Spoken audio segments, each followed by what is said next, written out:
करती हूँ मैं। लड़की हो, लाचार हो, बेचारी हो, यही जवाब सुनती हूँ मैं। बड़ी हुई समाज की रस्मों को पहचाना, बड़ी हुई समाज की रस्मों को पहचाना, तब मैंने अपने सवालों के जवाब खुद में ये पाया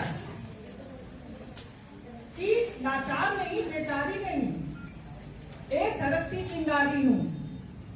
छेड़ो मत जल जाओगे, दुर्गा नहीं मैं काली हूँ।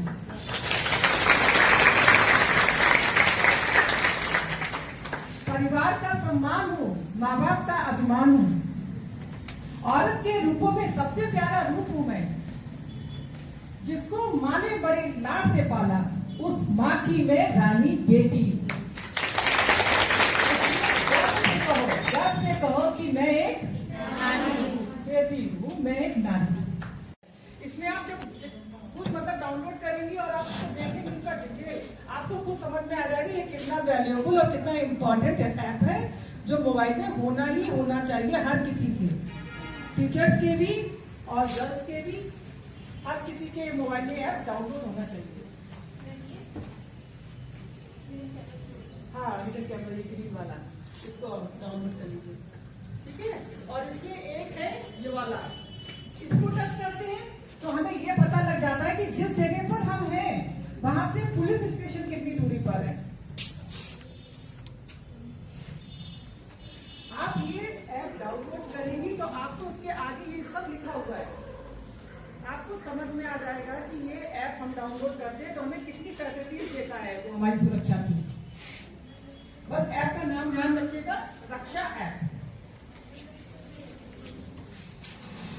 आप तो कमजोर नहीं है, सुंदर सुबह आपका इंतजार कर रही है। निराश होने से ना तो कभी किसी समस्या का समाधान हुआ था, ना हुआ है और ना कभी होगा। इसलिए यदि हमारी जिंदगी में एक रास्ता बंद होता है तो दूसरा रास्ता स्वतः ही खुल जाता है। हमें उस रास्ते पर दृढ़ संकल्प के साथ, सकारात्मक विचारधारा के साथ आगे बढ़ना है और निश्चित रूप से सफलता पाना है। पाना है कि नहीं?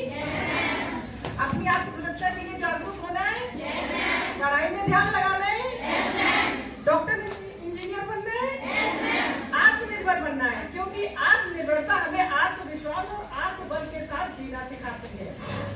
तब हमारे साथ कितना भी बुरा से बुरा आदमी आ जाए, वो कम से कम 100 बार सोचेगा। इनके यदि आ भी जाता है तो हमारे अंदर उस समय इतनी शक्ति होती है, इतनी पावर होती है कि हम उसका सामना डर के नहीं बल्कि डट के करते हैं। Any doubt? और कुछ कहते हैं?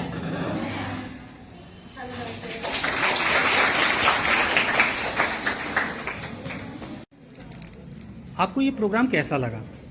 सबसे पहले मैं सर का और मैम का धन्यवाद बोलना चाहूँगी कि वो यहाँ पर आए आज और मुझे मतलब हम सब लोगों को बताया कि गर्ल्स को सेल्फ डिफेंस होना चाहिए और जागरूक रहना चाहिए हर बात को। मतलब लड़कियों को तो पता है कि क्या कैसे होना चाहिए, बट कुछ रहता है, जैसे कुछ फीलिंग्स कुछ रहती हैं जो बोलते नहीं है, लड़कियाँ अपने अंदर का बोलती नहीं है, जो आज हम लोगों ने समझा, मैम ने बताया कि कैसे अपने अंदर का बोले, क्योंकि हम की मतलब हम कोई भी लड़ाई हो वो सिर्फ हम खुद से जीत सकते हैं। कोई हमारा मतलब दोस्त है, सब है, बट हम कोई भी लड़ाई खुद से जीत सकते हैं। सबसे इम्पोर्टेंट सेल्फ लव होता है और सेल्फ डिफेंड होता है। हम खुद से ही आगे बढ़ सकते हैं और खुद से ही किसी भी फील्ड में किसी भी जगह जा सकते हैं और खुद को साबित कर सकते हैं।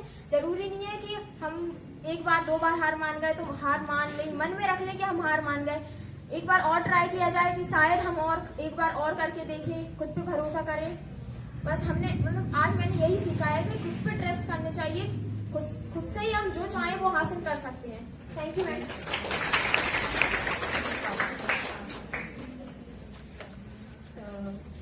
सबसे पहले तो I would like to thank you sir and ma'am for this motivational speech. और जो आपने बताया सिखाया वो बहुत ही उसकी ज़रूरत रहती है लोगों को, अक्सर पता भी रहता है, लेकिन कभी कोई बाहर से ऐसे मोटिवेट कर देता है तो वापस से अंदर से जाग जाते हैं। और मैंने जो अपनी लाइफ से बेसिकली सीखा और जो आपने बताया उससे मैं रिलेट ये कर पा रही हूँ कि 1000 लोग आएंगे रोकेंगे, इनफैक्ट घर वाले भी होंगे, पापा भी होंगे, मम्मी भी होंगे कि तुम ये पाओगे या तुम्हें ये नहीं करना चाहिए, लेकिन जो सबसे इम्पोर्टेंट, जो सबसे ज्यादा मैटर करता है वो सिर्फ ये है कि हम खुद से क्या कहते हैं। जिस दिन ये फियर जो एक वर्ड है वो खत्म हो गया, उस दिन हम कुछ भी कर सकते हैं। अगर ये फियर खत्म हो गया तो हम इतनी तक हिम्मत रखते हैं कि अगर हमें किसी कॉलेज में एडमिशन लेना है, कुछ तैयारी करनी है, तो हम निकल जाएंगे घर से। अगर ये फियर खत्म हो गया, उस दिन हम किसी को भी समझाने की हिम्मत रखते हैं कि हम क्या चाहते हैं और हमें ये करना है तो है। लेकिन उसके लिए पहले हमें खुद में क्लैरिटी होनी चाहिए कि हमें सच्ची में क्या ये करना है, क्या ये सच में हमारा गोल है। अगर वो एक दिन कंक्रीट हो गया, वो क्लियरिटी आ गई, तो फिर हम जरूर कर सकते हैं, वो किसी को भी मना सकते हैं कि ये मुझे करना है और यही मेरे लिए सही है। थैंक यू मैम, आप सभी लोगों को थैंक यू, आप लोग यहाँ पे आए। मतलब आपने बोला कि मतलब जो इंसान मतलब दिखने में अच्छा है, क्या वो मतलब अंदर से हो सकता है? आज हम अंदर से हो सकता है, आज हमने देख लिया। आप मतलब बाहर से तो हो ही, आप अंदर से भी बहुत अच्छे हो। मैम ने बहुत अच्छा बताया, मेरी मतलब दिल की बात बता दी, क्योंकि मेरे साथ भी कुछ हुआ है ऐसा। लेकिन मतलब ऐसा हुआ, मतलब गांव से हैं हम, अपने पापा की हेल्प करते हैं, स्कूल में पढ़ाने जाती हूँ मैं, अपने भाई की मतलब फीस निकाल लेती हूँ, अपना मतलब किराया निकाल लेती हूँ, अपनी स्कूल की पढ़ाई के लिए पैसे निकाल लेती हूँ।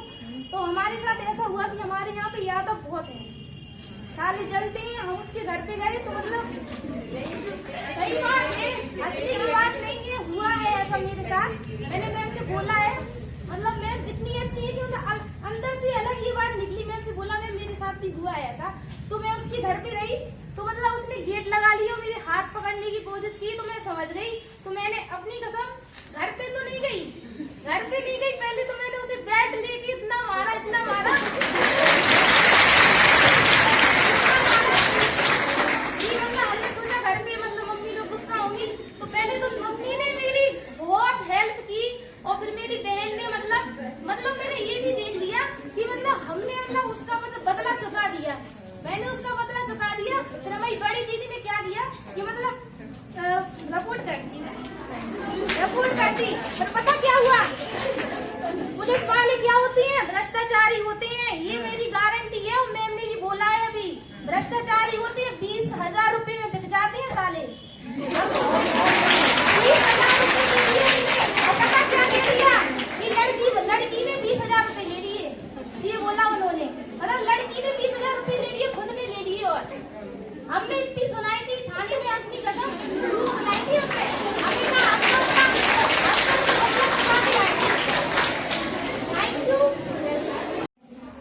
रूपम मैडम, रूपम अग्रवाल जी जो है इस संस्था की अध्यक्ष हैं, वो और उनकी सहयोगी अर्चना अग्रवाल जी जो कि उनकी सहयोगी है, और खासतौर से लीगल एडवाइजर जो है इस संस्थान के, वो सौरभ अवस्थी जी है।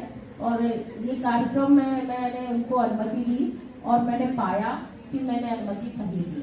मुझे बहुत अच्छा लगा उनसे मिलके, और उनका जो प्रस्तुतिकरण था वो बहुत ही अच्छा था, अट्रैक्टिव था और आप लोग के लिए बहुत ही उपादेय था। वास्तव में हर व्यक्ति जानता है अच्छा क्या है और बुरा क्या है, अच्छाई क्या है, बुराई क्या है। छोटा सा बच्चा होता है वो भी जानता है कि हम जो कर रहे हैं वो गलत है या सही है। बस ये होता है कि हम जब बड़े लोग नहीं टोकते हैं तो क्या होता है, वो बुराई पनपती चली जाती है और अच्छाई विलोपित होती चली जाती है। तो हर बच्चे को चाहिए, हर व्यक्ति का ये धर्म बनता है कि अपनी अच्छाइयों को उजागर करे, क्योंकि आपके अंदर शरीर में ये सारी चीजें निहित है। ईर्ष्या, द्वेष, घृणा, प्यार, मोहब्बत, कैसे पता चल जाता है कि ये हमें बहुत प्यार करता है? कभी वो आपसे कहा भी नहीं होता आई लव यू है। कैसे पता होता है कि माँ बाप हमारा जब सोचेंगे तब अच्छा ही सोचेंगे? क्यों सोचते हैं? क्योंकि हमें पता है हम उनसे इतने अटैच है। और बहुत सारी ऐसी बातें होती है किसी की आप केवल बॉडी लैंग्वेज से, केवल आप उसकी दृष्टि से आप समझ जाते हैं कि ये आपका बहुत अपना है। और कई बार वो बिना बोले ही लगता है कि ये व्यक्ति हमारे प्रति अच्छी भावनाएं नहीं रखता है। इसीलिए कहते हैं कि हम जब किसी के लिए अच्छा सोचते हैं तो निश्चित तौर पर वो भी हमारे लिए अच्छा सोच रहा होगा। तो यहाँ पे बात आती है कि गुड टच और बैड टच की। तो एक जो छोटा सा बच्चा होता है, जैसा कि मैडम ने गुड़िया के माध्यम से पूरा प्रस्तुत किया है कि कहाँ बैड टच कहलाता, कहाँ गुड टच कहलाता। अगर ना भी बताएं तो भी हर व्यक्ति को पता है गुड टच क्या है, बैड टच क्या है। होता क्या है कि हम लोग इतने कुछ चीजों के लिए हम जानते हुए कि गलत है फिर इग्नोर करते हैं। क्यों इग्नोर करते हैं? लोग क्या कहेंगे, हम क्या कहेंगे। कभी कभी क्या होता है, हम अपनी खुद की कुछ ऐसी बातें होती है जो एक उम्र की बात होती है, उसमें हमें ये लगता है चलो ठीक है कुछ नहीं, या लोगों को देखकर या जो पाश्चात्य संस्कृति है या पिक्चरों को देखकर हमको लगता है हम लोग इग्नोर मारते हैं, जिसको कहते हैं। वो इग्नोर मारना हम लोग को बहुत महंगा पड़ जाता है। जैसे कि मैडम ने बताया, एक आप लोग स्कूल से जाते हैं, कोई बच्चा लड़का आपका लगातार पीछा कर रहा, देख रहा है, या कहीं से एक जगह पे खड़ा हो जाता है, आपको लगातार ताकता है, तो आपको ध्यान देना है। और ये आपको न केवल उसको इग्नोर